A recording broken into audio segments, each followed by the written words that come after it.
Hello and welcome to this week's episode of the Billions Movie Club. Each and every week we look at a new episode of the Showtime Original Series Billions. And we go, yeah, that's a show. And today's a very special episode We're because finally there. we've Finally reached there. episode 1. We're finally at the pilot. Hey, who are we? I am Billions newbie, Christian Masinson, taking my first steps into this cinematic franchise. And I'm the Billions aficionado, Pawan Mehta. Pawan Mehta, thank you for joining us again this week, Pawan. Mm-hmm. In, I believe, our 33rd episode of this podcast, so we're finally 33rd episode. We're talking about episode 1 of Billions. It got 0.904 million viewers because, you know, Showtime, they got low numbers. It's expensive. It's expensive Showtime money. That's expensive. Came out January 17th, 2016. 26. This show is 5 years old. Yeah. Sometimes it has you just 5 forget. seasons so far. Well, 4.5 seasons so far. They've begun the 5th season. It's not like they didn't begin it. It's there. So I said 4.5. So because season 5 isn't done. What if it got canceled after they couldn't finish the episodes? That's still a 5th season. Then it would have been the 5th season. But like the fact that technically we're still in the middle of it, it's not there. I apologize to our regular listeners who are probably tired of this weekly discussion we have on whether or not Billions has 4.5 or 5 seasons. 5 seasons, yeah. I mean, like, Simpson just will not yield, and like I gotta keep explaining to him it's 4.5. Juan, you're Damian Lewis. I'm Paul. Oh no! Did he freeze or did I freeze? Whoa! One of us froze. Gotta love technical difficulties. You know what, Miss Simpson, regale us with your synopsis of this episode for those unaware. As I do. So episode begins. Paul Giamatti naked, tied up. The way we love our Paul Giamattis, all right? Paul Giamatti's on that floor. He's like, yeah, I'm here. And then who's there? A woman dressed up, face is covered, I believe, and she's smoking a cigar, I believe, and fucking singes the cigar on Giamatti's chest. And you're like, whoa, did I just enter a magical world? And you did, because she then $1 billion steps on his chest and then urinates on his chest. You're like, wow, this is why Paul Giamatti is one of the great actors of all time. This is why it is such a crime that he only has 1 Oscar nomination and not a single Emmy nomination. All right, Paul Giamatti for president. Now we cut to he's like a U.S. fund man, state's attorney. That's what Paul Giamatti is, right? And Paul Giamatti is like, hey, this Damian Lewis guy, I don't like him. Bobby Axelrod. Yeah, it's like, you know, my name's Chuck Rhodes, but Bobby Axelrod, he's got the cooler name, and I'm jealous of that. All right. And now we cut to Axelrod, right? We cut to Damian Lewis. I believe his first scene is when his 2 like employees are coming next to him and telling him something, and then he's like, yeah, you're wrong.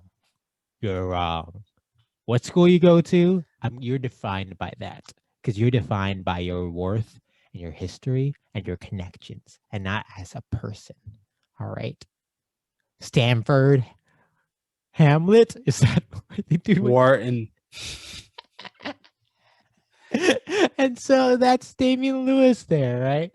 Damian Lewis works in a company. He owns the company. but oh no, everyone he knows and loves was killed in 9/11. And so he is putting all their children through school. And then it's a question of, is he doing it because he actually cares about the kids, or is he doing it for the image? Where's the line?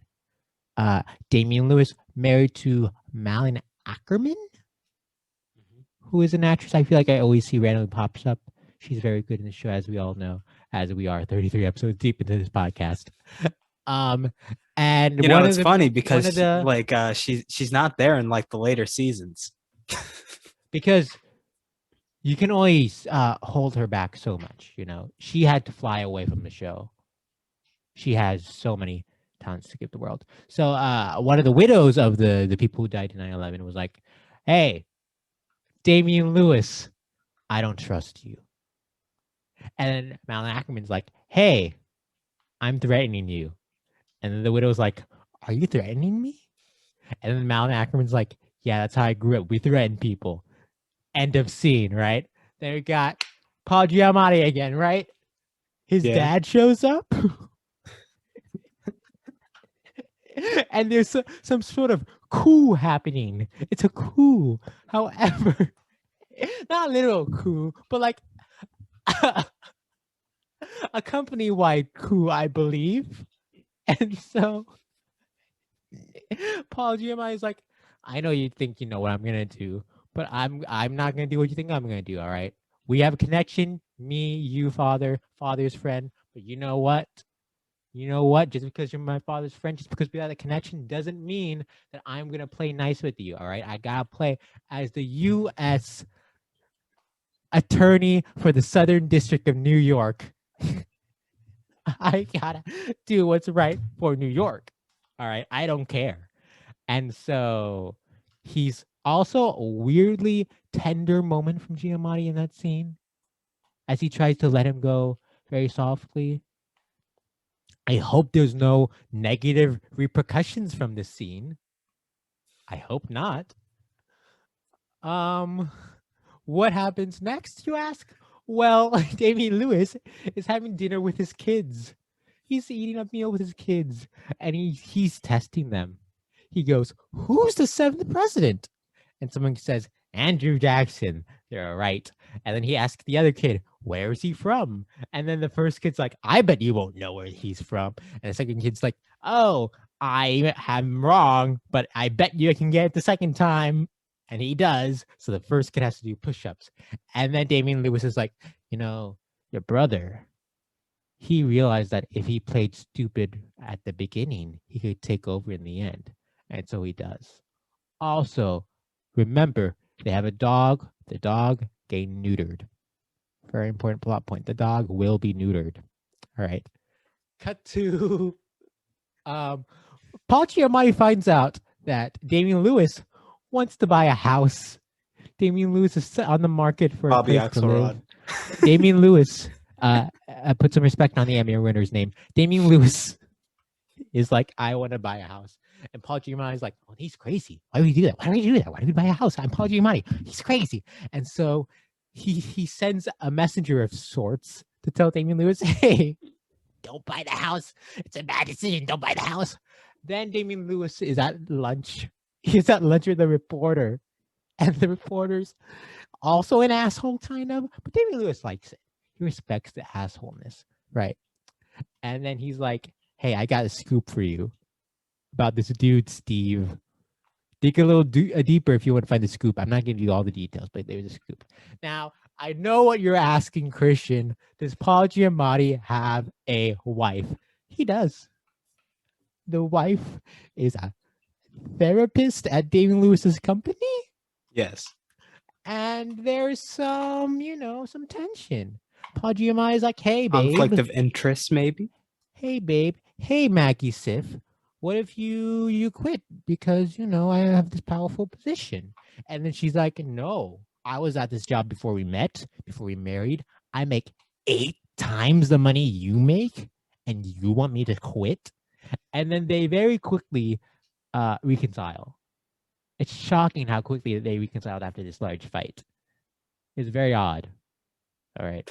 And as Masinson is playing dumb, they and like as viewers of this podcast know, in the later episodes that we have covered, they are divorced or getting a divorce, and like it's planting seeds for later conflicts. But as it were, we're looking at this as the singular piece of cinema that it is. All right, without the context of later iterations. Okay, It is possible to break down The Godfather Part 1 without thinking of Godfather Part 2 or Part 3, you know?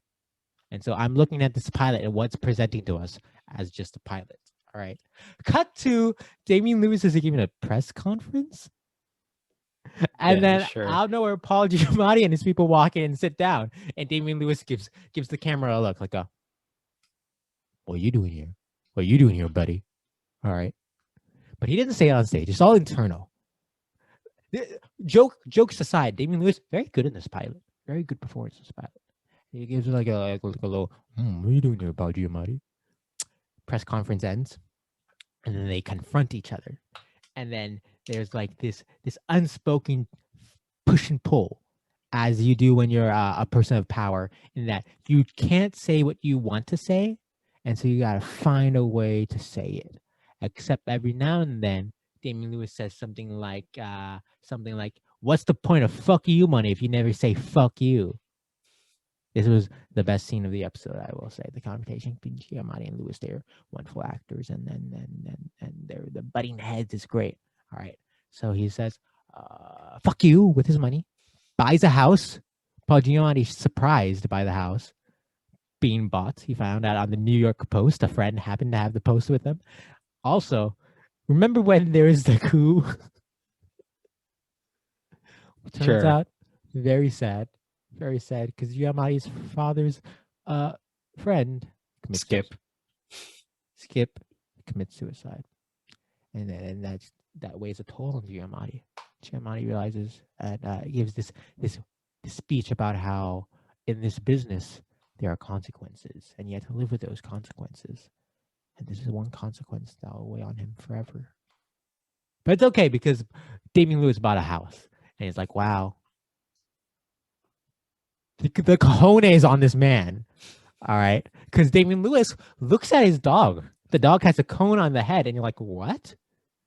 Did Damian Lewis forget that the dog was neutered?" He did. He did forget the dog was neutered, but don't worry. His wife told him that the dog was neutered, and then he saw how sad the dog was without the balls, and he realized he couldn't let Paul Giamatti cut off his own balls, and so Damian Lewis buys the fucking house. He bought that house, and he's played in it with his kids, had a fun time, and I think that's good. That's there's good. a scene where Paul Giamatti's having lunch, and the person he's eating lunch with, there's no more ketchup. Oh no! That did happen. And that was the pilot of the television series Billions. I'm surprised at. So we could say we saw this episode relatively recently to recording this episode. Yes. Yes, some may say an hour before recording this episode. I am surprised at how many details you just got wrong. Like Skip was under arrest for insider trading. That's what that was about. There was no coup.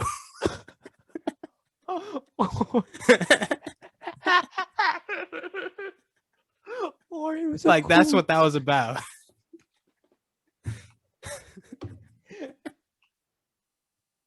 Oh. Like he was about to be arrested for insider trading. That's what I said, wasn't it? And then the dad was like, "Oh, go easy on him, son. You know him." And then the son's like, "I can't go easy on him, Dad." Wasn't that what I said? I said that in fewer words, but that was the intent. I mean, you brought up coups. There was no coup. It was an emotional coup. All right. And like you also ignored the conversation he had with the dad later, where the dad was like, "I knew you would do that, and it's a win-win." Oh, see, I spent that entire scene trying to figure out where I recognized the mom from. I could not figure it out. And I can't believe you ignored Bobby's man of the people aspect to him. He's a man of the people. He sees that pizza shop and he's like, "You about to go under?" He's like, "I'm gonna make sure you don't go under." Pawan, we know this, having watched 33 episodes of this show, but I'm just telling you what the pilot presented to me, all right? This is what I got from the pilot. Like that was also a main reason why Paul Giamatti's character was like, oh no, we can't go after him. He's too well liked. Pawan, that But was not very. that's why the big house is the thing. It's like, oh, now he's one of them rich assholes.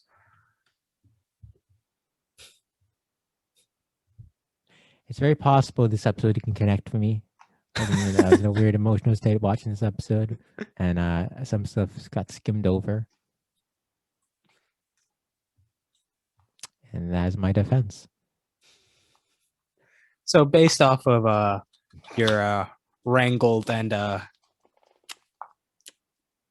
hazy understanding of this episode, how we feeling about it? I'm gonna be honest because we know we are both lovers of this franchise, really. Of course, yes. This podcast. I not the greatest pilot. I found that the first maybe half hour was so all over the place.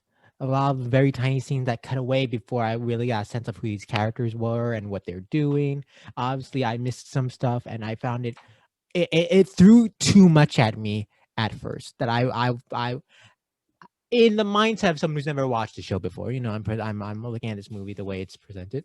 I was a little lost. I would understand how one would be lost and a little uncertain about what's going on and who these characters are. They're very forceful characters.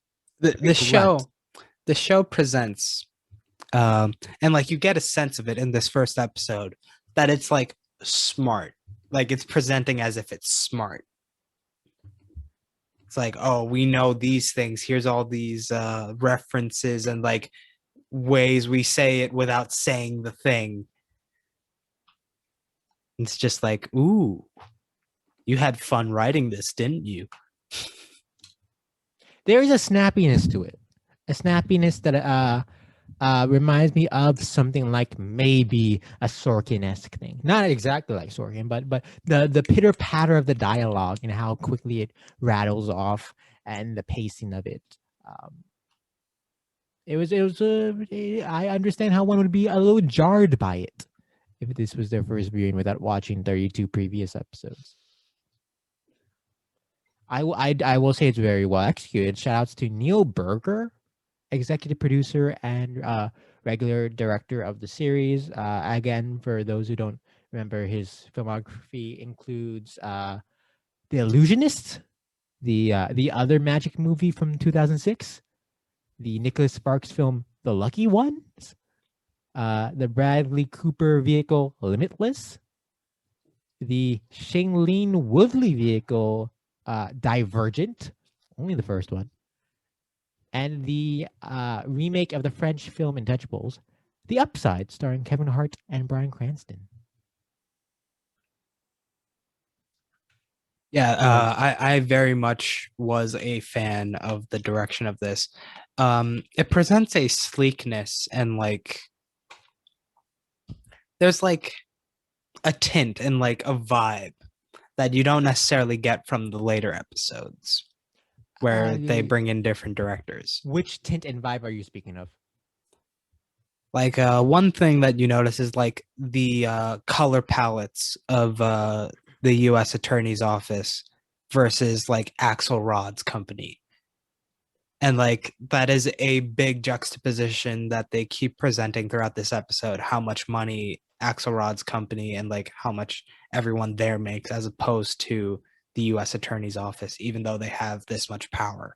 Sure. And if you look at, I feel like this counts as production design. The U.S. Attorney Office is much more crowded, cluttered, and then you have the much more open spaces and windows of Axelrod's company.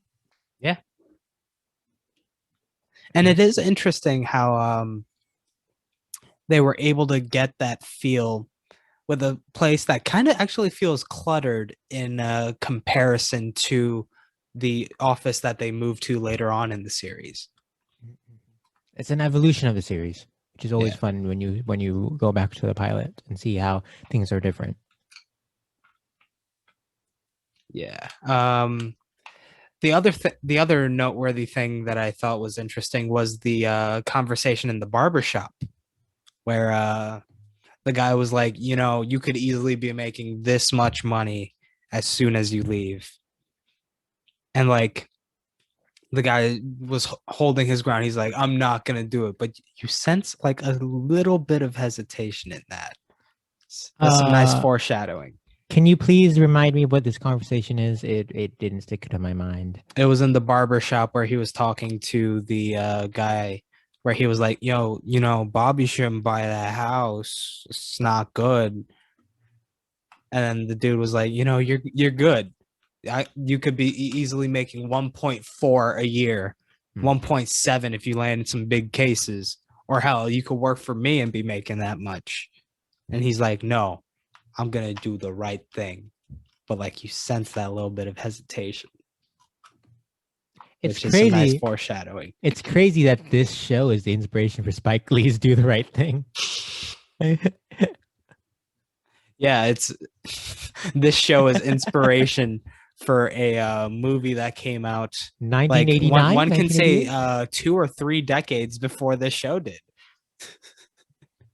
Because it's more like 27 years, and so it's half of a decade, and so there's an argument whether that half decade counts as a full decade or not. In the same way that I think it's obvious that this is a 5-season series. At this point. I mean, at that point, why stop at 5? It's already greenlit for a 6th, right? Yes. It's 6 seasons. Yes. It's 6-season show. It is a 6-season show. So you agree. Do the Right Thing 30 years ago. Don't check the math. Wait, I think it's 40 now, actually. Whatever. Anyways, yeah, I do. It was a very nice conversation in the barbershop. I enjoyed that. That was a good one.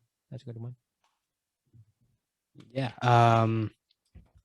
And then like you also get a sense of like the seedier aspects. Like you get a hint of it, of the seedier aspects of Bobby's business.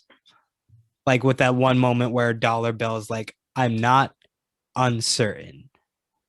And then like it has the like brief aside where it shows him like bribing the dude to let him see the factory. And again, that whole thing is like all shadows and like in the dark. Again, also like the conversation he has with that one lawyer later on in the episode. I remember these scenes.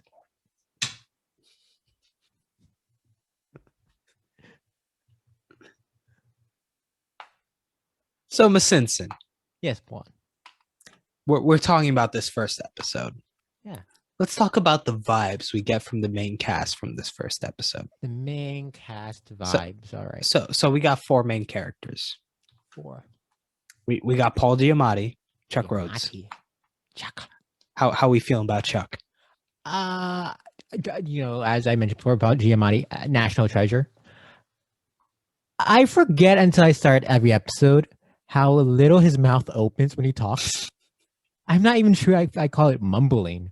Honestly, sometimes it's fascinating. But like sometimes though, like you need the subtitles for him. Like that's the thing. Because he talks so fast, but like his mouth moves so little, it feels like he's just enunciating enough to like get the word. But like if you're slightly not paying attention, you're lost. I'll say it. I don't think that is the original sounds of the scenes being shot. I feel like they must have ADR'd all of his dialogue just because of how little his mouth opens. And yes, he is a very talented. Maybe he is that talented that he doesn't need to fully open his mouth to say words. But like, wow. I mean, listen, everyone knows when you're working with the screen, you get them close-ups that you don't get with theater. So like you can make those minuscule motions and it makes a much bigger impact. But even in the wide shots, it's not just the close-ups. Exactly. And like, because we're not seeing it from like 500 feet away, you can notice that. We're being let into these worlds, these dichotomous worlds of a big hedge fund and U.S. Attorney's Office. Bitch, what are these words you're using? It sounds like someone's been watching Billions. Yeah, it's almost like this is our 33rd episode. Billions. Yeah, it's crazy. Wait, what are you implying? It is our third. I was referencing how the vocabulary and the language of Billions has slipped into your own dialogue in Right. real world. Right. What are you implying, Pawan? I'm not implying anything. What is an implication? I don't know. Oh, okay. So now you lost the vocabulary genius that you've I'm inherited from not the show. implying something. I don't like this "fuck you" money you're using right now. All right. And we get a sense that our boy Chucky Rhodes Jr. Chucky Rhodes Jr. He does present this air of being unflappable and unfallible in his righteousness. But again, you get that hint that like maybe there's something else under, like maybe his dad's pulling those strings, pulling on some Well, of them. and you get that from the scene with his dad. Yeah. Yeah. That you totally remember because you weren't focusing on who the wife was. I'll be honest. I actually did remember that while I was doing the synopsis, but I felt like I was so far away from explaining the episode that I'm like, hey, we don't need it right now in the synopsis. So now let Who do you know the actor playing his dad? He looks familiar. I always forget his name. Jeffrey DeMunn. Oh, he was Dale in The Walking Dead. Makes sense. Dale in The Walking Dead. Yeah. He's in Burn After Reading. That's incredible. All right. So now let's move on to the second build. Mr. Bobby himself. Bobby Axelrod. I think I've been waiting to say this, but I think we had to wait for the introduction of the character to really make a claim like this. One of the great television show names ever created, Bobby Axelrod. I agree. Are you kidding me? It's Like first that- mentioned as Bobby fucking Axelrod. Like he really, his name gives you that American sort of wealth. It's like American made wealth. And Damian Lewis, terrific work in this episode. He really gives off that aggro sort of machismo. Yes. But there's also a hint of the conflictedness of him. Did that work? The language of the show has not been pushed toward my Has not vocabulary. vibed with your vocabulary. I apologize. Again, weird mindset watching this. But yeah, you get something like the scene where he buys the pizza shop. It's like, oh, this seems genuine. You seem kind of nice. You got the friendliness of him talking to that reporter over lunch. All right.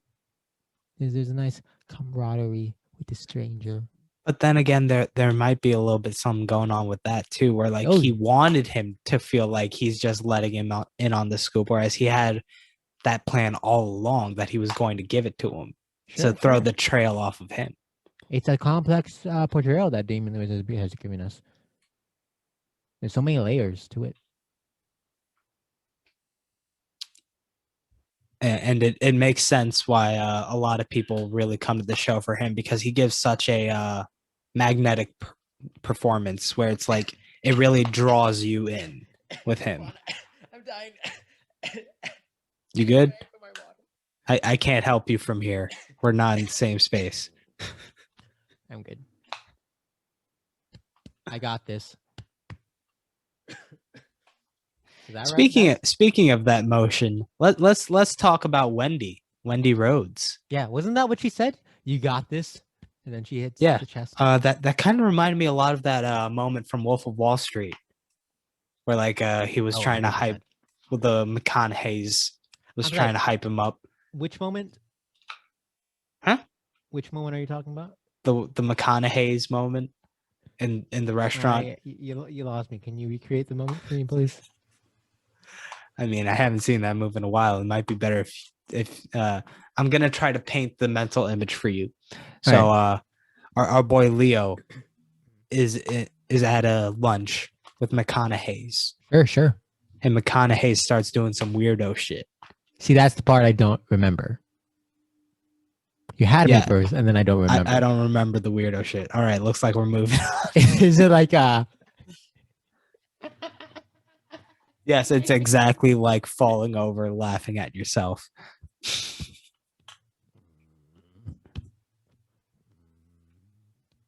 If you're saying anything, I can't hear you. Nope, no sound is coming. No sound? through. Wow, that's a shame. Failed bit. This is why we can never be on Billions, because we fail bits like this all the time. So then there's you get the sense that like she knows who her clientele is. Like she's bringing up shit like alpha voices, because like these people are just dude bros who are like, yeah, we gotta get that money. And then she's like, I need you to feel like that again so that you could go and actually get the money for the company. Yeah. Oh, she's a very smart woman. Remember, she was working that job before she got married to Giamatti. And like she also understands how that's not necessarily good for the overall life, which I'm not sure if you get that vibe in this episode, but like you get the sense that she's only preparing them to do the trading and that's it. She's only working to make them better at their job as opposed to making them better as people. Mm-hmm. Well, how do you get better as a person? You just gain more power, more authority. Yeah, but see, the thing is, she's not really training them to do that. She's just training them to be money machines for Axelrod. What comes with money? Better human being. All right, we know this is true. All right, you look at Elon Musk. He seems like the nicest. Oh, he's man the ever best alive. person. A+. There's not one bit of sarcasm in that, Elon. Thank you for listening in. Please don't call either of us the P word. Cool. I think we're good. I think we tricked him. Okay. Cool. So yeah, that's a bit of her character, and then like, we got to talk about Lara Axelrod. Even though she's not that big of a presence later on, because you know they get divorced. Of course, you've seen the show with us, you know. But in this episode, she is definitely feeling like the fourth build. Yes, she does get this wonderful moment of when she's like, "I am threatening you," and there's a little bit of a mic drop, badassery to it. You know, future episodes aside. Yeah. As if I'm treating this as its own cinematic experience, as we said. You can get the sense that of her being a little bit of a Lady Macbeth figure. A little of that sense. I totally remember that play. Lady Macbeth was the one coming up with all the plans that Macbeth would do. She was the brains of the operation. Sounds good. Yeah, a little sense of that from this. And like you do get a bit of the other characters that are like helping Chuck and helping Bobby, with like Dollar Bill being a little skeevy in his methods. What I find interesting is how many lawyers and shit Bobby talks to in this episode as opposed to his employees. Sure. That I found interesting, it's a wild considering number. The rest of the series. Yeah. It's a wild number. And then like you got Wags, who I think was underutilized in this first episode. Oh, sure. I will say, as someone watching this as if I'm watching it for the first time, felt like a forgettable character from the pilot. And I'll say I love me some David Costabile, who was wonderful as what's his name in Breaking Bad? The guy who gets murked because they wanted Jesse back. Yeah. Gail Bedecker. Wonderful in that role. It's always a delight to watch him pop up and stuff. And it's always And nice like to see him in Billions. And how later in this series, he is more of a right-hand man to Bobby. And like, you never get the sense of like how he got into that position, but he's always like, yo, if I can't trust Wendy, you're the one I trust, bro. Yeah. No, and it's a pilot episode. Maybe it's something that's further established and figured out later on. But as we all know, he is a known drug and sex addict and claims cocaine helps him focus on work. And you don't get that sense from this episode. You don't get that from this episode? Yes, you don't. You don't. We all know it. We all know that he is a known drug and sex addict and claims cocaine helps him focus on work. Yeah. One of my favorite arcs of his was trying to reconnect with his with his children. That was fun. It's a great storyline. And if you want to listen to that episode, we discussed it a couple of episodes back and go through the entire podcast, and maybe you'll enjoy that episode. Yeah. What else is there to say about this beautiful show? This great pilot. Yes, I think the pilot's a little shaky. It grabs me at the end, but it's a little shaky. It does set up the game of cat and mouse that's gonna occur throughout not only the season but the series. The series, where across 5 seasons, where maybe more, where maybe other players are introduced to complicate things. Oh, did someone pull a Queen's Gambit? I'm sorry, I finished it last night, and it bothers me that her final move wasn't the Queen's Gambit. Like, she should have won by doing that. I mean, wasn't the Queen's Gambit an opening? How do you win with an opening? That's how incredible she is at the game. She changed the rules. That would have been incredible. How does... Openings are just the placement of initial things. You can't win based off of like a set rigid placement. But she is the best in the world. But then it wouldn't be a Queen's Gambit. It is the true Gambit because it was not expected. Moving back to the series that this podcast is all about. Yeah. Billions. Again, fun elements that get added in later, like Asia Kate Dillon. They're great. It's very disappointing when they're not in an episode when you go back to that first season. Almost like when you watch the first season of It's Always Sunny and there's no Danny DeVito. You're like, why am I watching the show? Yeah. Wait, did I freeze for you? No. Or did I just say something stupid? No, you never tell. It was right. It was fair. It was fair. And like they definitely put an interesting wrinkle in things that obviously you got to set up the initial dominoes before you add something that complicates the dominoes. Mm-hmm. So it makes sense. Sorry, what game of dominoes do you play that they get complicated? They're dominoes. Have you never played the Mexican train variant? No. That could get complicated real quick if you're playing with like more than 2 people. I apologize then. All right, that's about all we got, right? That's all we got in this simple episode of Billions. I think so. I think so.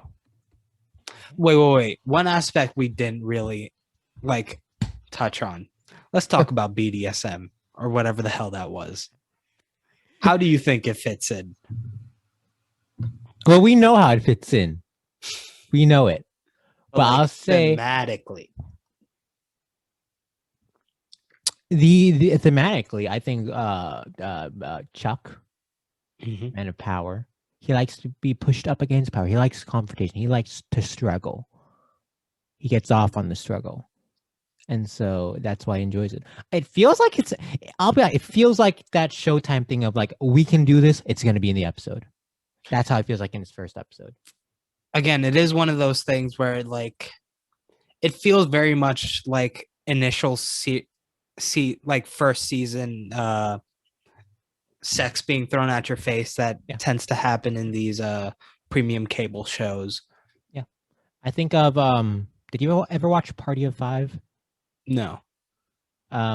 It's a show about caterers. It's a comedy, a workplace comedy.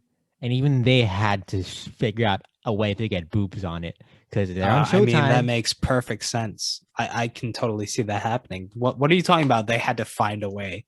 They You did don't think eventually. you don't They think did. caterers get busy like No. when they're, not front of house for like 2 seconds? This is how they figure out. Number one, there's an episode where they cater a porn award show. Okay. And yes, Stormy Daniels is in that episode.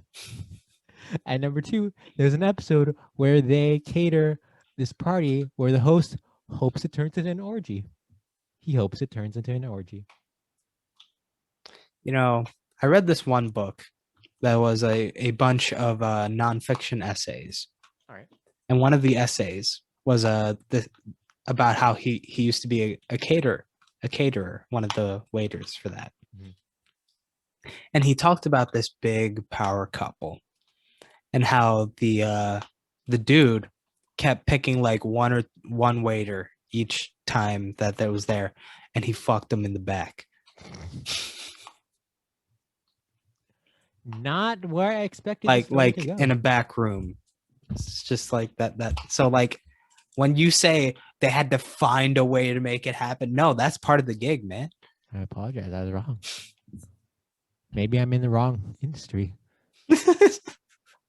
Don't worry. Party of Five is about like actors and writers who this is their day job, so it could happen. It could happen still. There's still a possibility. In that case, it definitely feels like a show that was written like, let me write about my experiences. It's a very good show. I don't know why you're writers write what they know. Yeah, but isn't it like a common gag in TV shows where it's like the guy, where like the intern or whatever is trying to get someone to read their script, and it's like it's about a guy trying to make it in Hollywood. Oh, it is.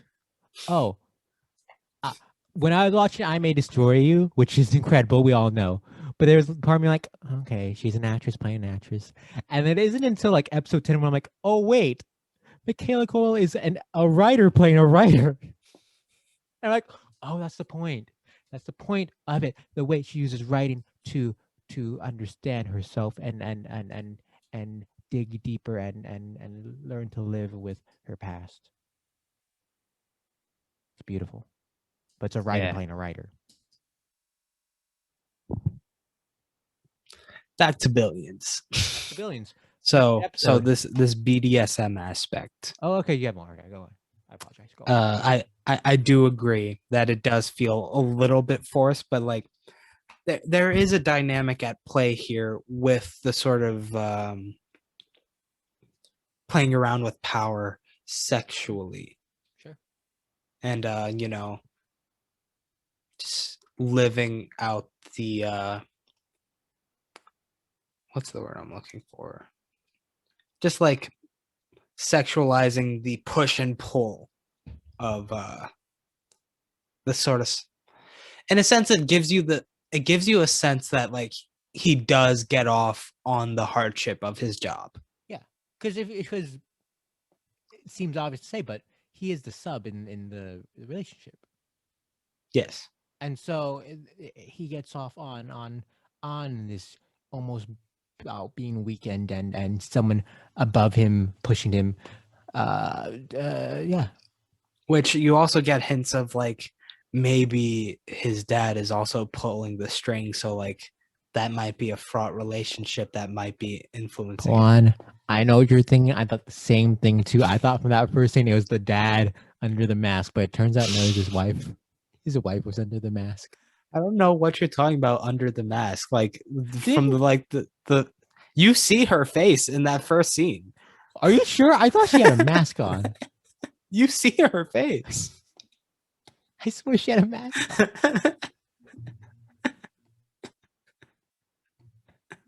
Are you sure? You know what? I'm about to pull up the episode right now. Are we certain about this?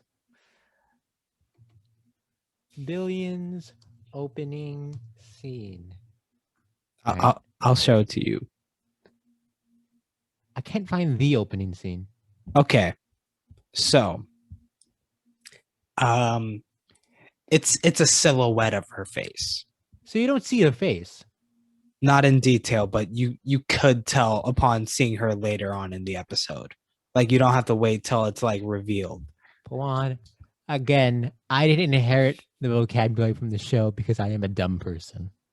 So if you're a dumb reviewer like myself, maybe you don't connect the dots. I mean, what does that have to do with vocabulary? That's just sight. A sign of intelligence levels. Okay. Let's not go down. It's a quick hand for IQ. It's a quick hand for IQ.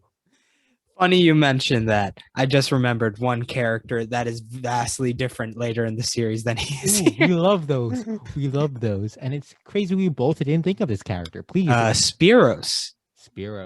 I remember who Spiros is very well. The SEC dude who's like, he brought the case into Chuck. He's like, this Bobby guy, he's bad news.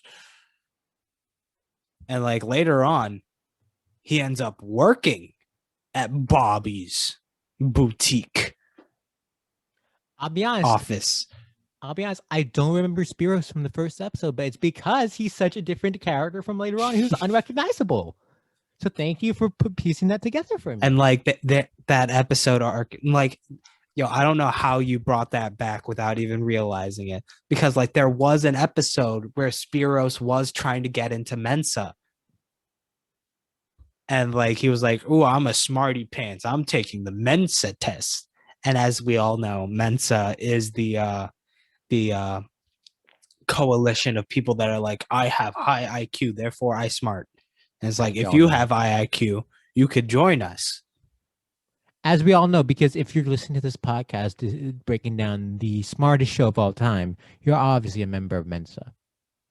And well, it is all. You do get a hint of like his bumblingness in this episode, but in that episode, sorry to hark on an episode that we've talked about again and again, but like he's like, I'm gonna make it into the Mensa, and then like the other guys are like, listen, he's not gonna get in on his own, he's too stupid. Yeah. But like if he doesn't get in, he's gonna be annoying to work around. But like if he does get in, he's still going to be annoying, but less so. So like this other smart person who's like works on the floor, he goes in and changes the answers. He doesn't care about being in Mensa because it's stupid. But like Spiros cares so much, he's like, we got to give it this to him. It's such a wild episode, and if you want more of our thoughts on this episode, check out our previous episode. Pawan, what's the name of the episode again? Give me 1 sec. Let me pull Pawan, it up. you're our Billions expert, and you can't remember the name of the episode we discussed a while ago? That surely the title begins with a letter before the letter P, because we discussed it before the pilot, yes? Season. Fake it till you make it. Yes, obviously. Fake it till you make it. All right. How did you forget the title of... It was the penultimate episode released so far. What? I see what you're saying. I see what you're saying. And I'm looking at the list. Is it somehow missing from the list? That's weird. Oh, let me just... Did you also ignore the 5th season that you were clamoring for? It's a whole season. Let me and then you ignore it? The episode list. How could you forget such a pivotal episode of our podcast?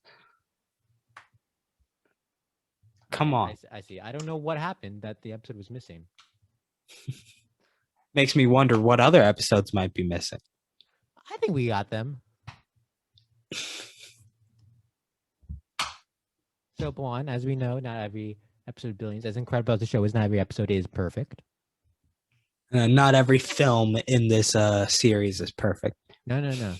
Although they're cinematic quality episodes of television, these 1 hour films. They're not. I mean, it is feature length. It is feature length. Sure. They would be submitted for best picture, not best live action short film at the Oscars. You know what I'm saying? I mean, they definitely wouldn't be submitted for best animated short film. I can tell you that much. No. So, Miss Simpson, how would you make this better? How would I make this episode better, you ask? Yes. Well, Pawan. First off, as we know, Axelrod is talking about how he helped all the students. And they were wonderful. They're going to school. The first dudes are going to Duke. Mm-hmm. Well, I think he actually he goes through every student because he really cares about all of them. It turns out the other 25 all going to community college, which nothing wrong with, but you know that he doesn't like that. You know that someone like him does not like that, and that would cost a toll on him, as he said it. Again, nothing wrong with it. So I feel like you the missed a character will be. pivotal line in the show. One, another thing that would happen, right? You know, they're having this conversation about Mike Tyson, Paul Giamatti's there, the other dudes eating their food, and oh no, there's no more ketchup. So he goes, "Hey, can you pass me the mustard?" And then they talk some more. It's like, "Hey, we're out of mustard. Can you pass me the mayo?" And then they talk some more. Like, "Oh, we're out of mayo. Hey, can you pass me the hot sauce?" Talk. I'm out of hot sauce. And then the end of the scene.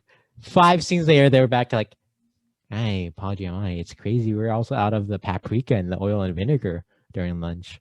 And that's just how that next scene starts. Now, next edit. As we all know, the boy does push-ups because he lost the bet with his brother. He starts the push-ups, but the younger brother then goes lower. He's critiquing his form.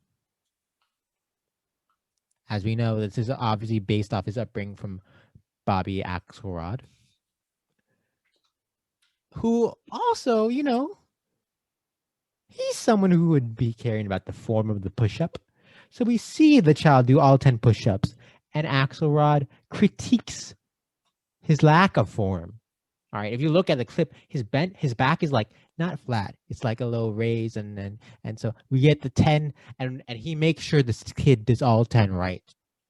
He makes sure they do all 10 right. Now, something we didn't mention about this episode: a lot of great product placement. All right, when they're talking about the lack of ketchup, you see that they're drinking from these Pepsi cups, these paper Pepsi cups. Later on, I got really hungry because someone was eating White Castle. That was Bobby to show his homegrown roots. Bobby was eating White Castle. And so I think Showtime, you know, you mentioned not the largest viewers, 0.904 million, which, you know, in retrospect, for the series isn't half bad, but, you know, something like Big Bang Theory was doing almost 20 million viewers in these days in 2016. And so I think for every person who watches this show, they get a free White Castle meal. A whole meal. Not just like a free Showtime, slider or anything. Showtime ends the episode, and in the credits, there's a little promo code. Little promo code for a coupon in the credits. As a thank you to White Castle for their wonderful food, you also get a free Pepsi with every order. And I think that's how you. How would that be a thank you? Pepsi. No, how would that be a thank you to the corporation for the ads? If anything, they're the ones who would end up losing money because they're in the initial customers who then go, "Oh fuck, I forgot how much I love White Castle," and so they come back again and again and again. I mean, that's a huge assumption that there's going to be many people that are like, "Oh my god, I forgot how much I enjoy White Castle." When was the last time you had White Castle? Pretty recent.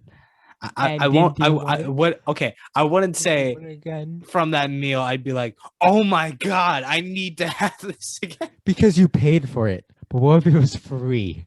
The value increases so much because it was free and there's no payment for it. And so you go, "Wow, I love these sliders. Are you trying to make a statement right now that something is much more valuable when there's no monetary attachment to it?" I'm saying that there you is saying a that, like- psychological effect. I watched the show with a therapist on. There's a psychological effect, and No, it's no, in here. are you got it. saying that You like got the it. capitalism idea of a Juan, thing how would being you more worthwhile? how would you improve this show?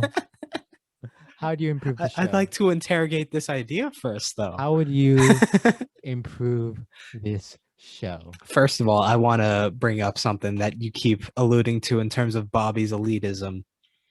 He doesn't have elitism. He was like, he went to Hofstra. He doesn't care about school. That was just like the typical questions that they get asked in that sort of field. So it's like it's a bait and switch, and you missed the switch. Oh my god, I missed the switch. It was right behind me all along, but I missed it. And you know what? But like that was an interesting idea you brought up. Maybe once you have to pay for these things, they aren't worth as much. So maybe we get a sense of like Bobby. He's thinking about that huge expensive house. He's like, man, it's a nice house, but like, is it worth it? And like, does it mean much if I have to spend all this money for it? Whereas opposed to like, here's this house that exists. It's nice. Let's just go. But the thing is, he probably would be like, yes, let's just go, because he has that freedom because of his billions of dollars, where that much money means nothing to him. So he has that freedom, whereas Paul Giamatti's got to be like, yo, he goes to his dad. He's like, yo, do you have any rich friends that could use a new home? He can't bid on it himself because he doesn't have that money. He can't just throw it away like that. I see. Great. So like, I'd like a scene where like maybe Chuck's looking at that house like, damn, that would be nice. Oh, I see. And you know what? There's that scene that's in the barbershop where the dude's sitting in the chair. He's like, I could give you this. And then, but like, he's in the barbershop chair, but he's got barely any hair. Oh no. So like the barber should like show up towards the end of the scene, like getting ready to deal with the next person. He's like, yo, what the hell am I supposed to do here? And then that's where the scene ends. Wow. What a change. It changes the entire show, really. And then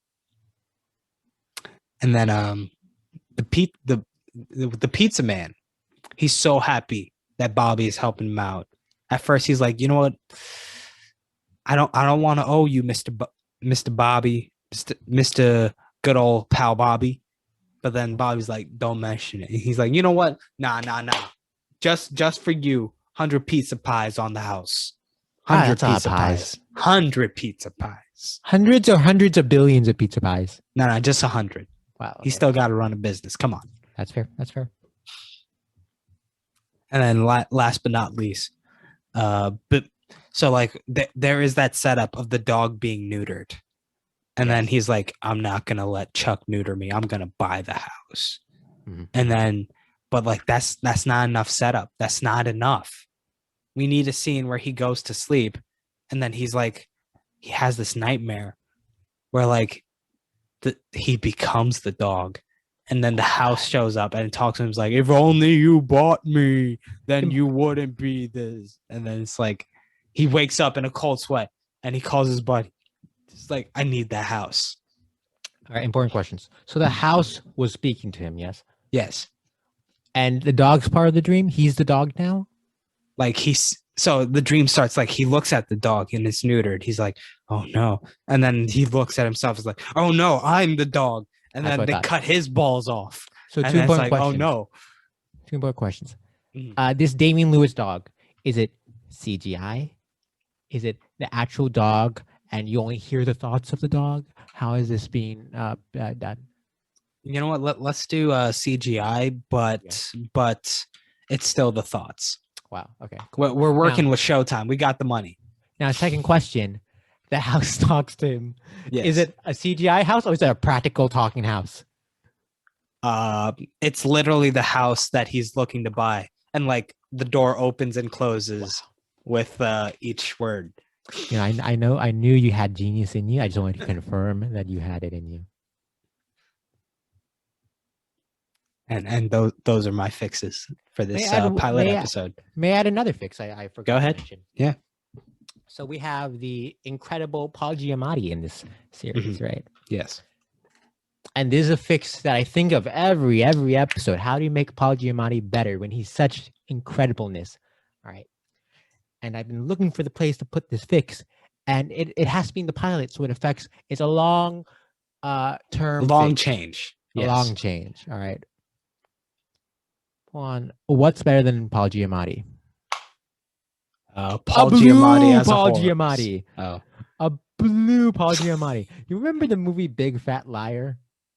Yes. I never watched it, but I always saw in the commercials that he goes in a pool and something happens to the water because he comes out blue. The pool was filled with blue dye. Obviously. And so you have this incredible setup where you start off with him laying on the floor, tied up, ready for the BDSM session. Part of the session ends with her pouring blue paint on him. And oh no, they misread the label on the paint. It's permanent. So Paul Giamatti is just blue the entire time. One can say he has a Dr. Manhattan vibe to him for the rest of the series. When was the last time you thought about the movie Big Fat Liar? Probably when I saw it on like Disney Channel or something like 5-10 years ago. So this boggles my mind. Directed by Sean Levy. Okay. Do you recognize that name? No. Director of Cheap by the Dozen, Night at the Museum. Directed multiple episodes and is an executive producer on Stranger Things, and is a producer and Academy Award nominee for the film Arrival. Cool. Co-written by Dan Schneider. What, Big Fat Liar? Yeah. I mean, that makes sense. Also in this movie, Sandra Oh, Lee Majors, John Cho, Taran Killam, Donald Faison. Yeah. It sure was a film. Listen, if you're hankering for some of that like solid like B+ comedy movie from like the mid 2000s or like late 90s, you can't go wrong with Big Fat Liar. No, you cannot.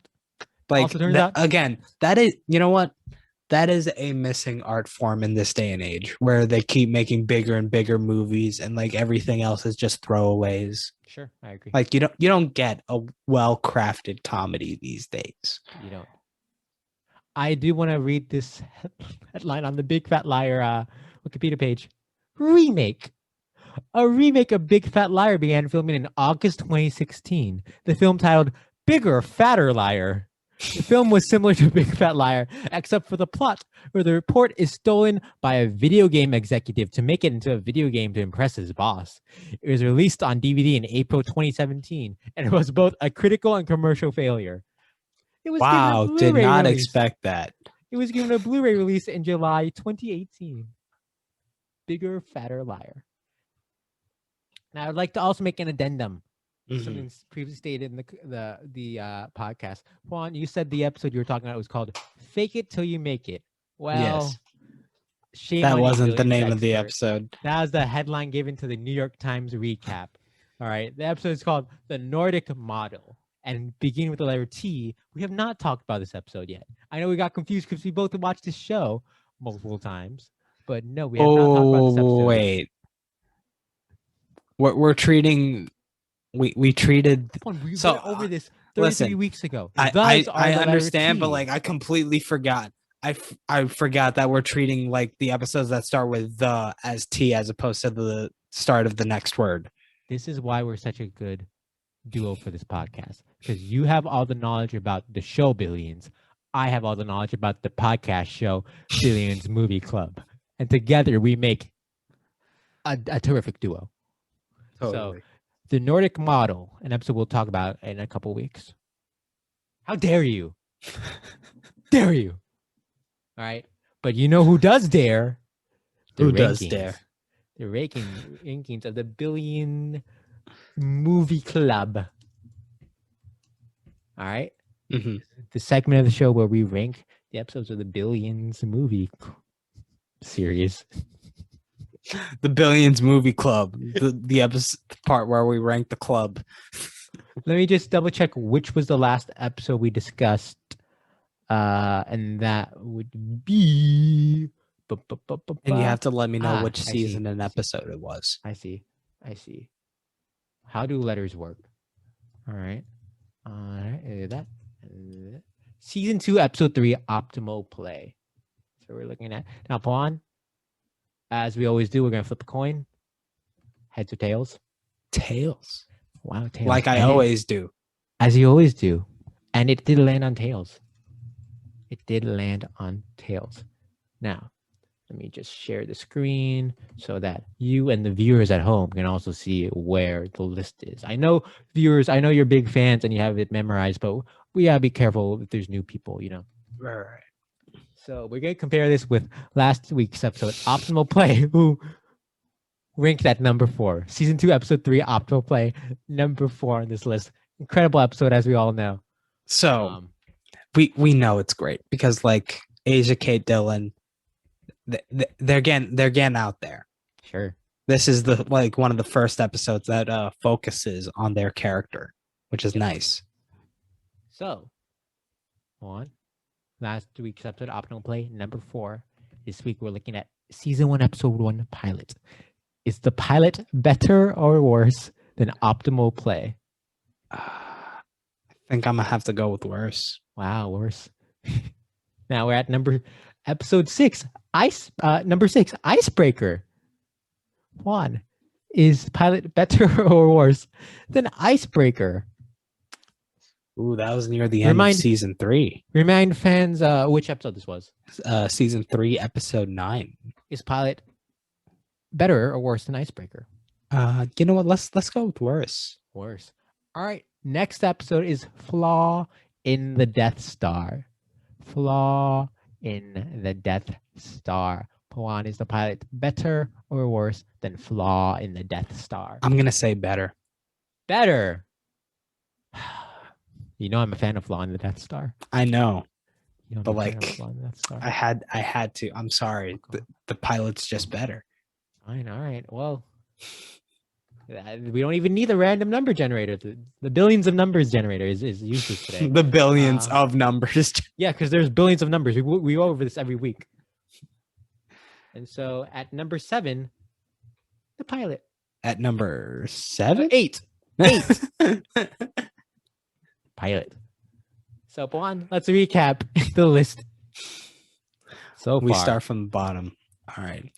At last place so far, at 55, we got Ball in Hand. In 53, All the Wilburys. At number 49, Contract. At number 47, New Year's Day. Which I'm very upset about. You know Pawan, this. Everyone knows this. You just fucked with the Death Star episode. All right. We're even. Listen, Death Star is still 5th place. Pawan, what is that number 46? 46, Hell of a Ride. 43, American Champion. 42, Infinite Game. Another great episode. I don't know why it's at the bottom. Pawan. This is a science, all right? This is a science to the ranking. We know this. Every week, you air out your grievances with the list, but it's the facts of life. I can't help it, all right? It irks me. You know what probably irks you? Number 39, Maximum Recreational Depth. Nah, I'm fine with that one. Okay, cool. 38, Chicken Town. 37, Fight Chicken Night. Town. 37, Chicken Fight Town. Night. 36, Naming Rights. 35, Dead Cat Bounce. 34, Chucky Rhodes' Greatest Game. 31, Beg, Bribe, Bully. And number 30, A Proper Send-Off. 29, Lamster. At 27, Not You, Mr. Dake. 26, A Generation Too Late. 25, Currency. 24, Overton window. 22.